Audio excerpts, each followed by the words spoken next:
জীবনে কারো জন্য মরবেন না, বা কার জন্য তোমার জীবন নষ্ট করবেন না, তোমার লাইফ নষ্ট করবেন না। দিন শেষে তোমাকে তোমার ফ্যামিলির মানুষ তোমাকে ভালোবাসবে, তোমার মা বাবা তোমাকে ভালোবাসবে, অন্য কেউ তোমাকে ভালোবাসবে না। অন্য যে তোমাকে ভালোবাসবে সে যদি তোমার স্বার্থ নিবা লাগে, তোমার স্বার্থ শেষ, তোমাকে সে ভুলে যাবে। বুঝতে পারছেন?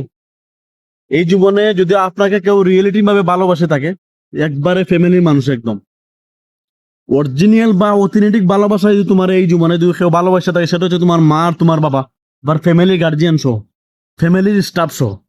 ফ্যামিলির স্টাফের বাইরে যারা তোমাকে ভালোবাসবে, যারা তোমাকে সহানুভূতি দেখাবে, সেটা হলে স্বার্থের জন্য। তার স্বার্থ শেষ, তোমাকে সে ভুলে যাবে। এর জন্য বলতেছি, সব থেকে বেশি কমিউনিকেটেড ভালো সম্পর্ক, মিষ্টি সম্পর্ক রাখো ফ্যামিলির মানুষের সাথে, ফ্যামিলির স্টাফদের সাথে। ফ্যামিলির বাইরে যে আসবে তোমার জীবনে স্বার্থের জন্য আসবে, তার স্বার্থ শেষ, সে চলে যাবে।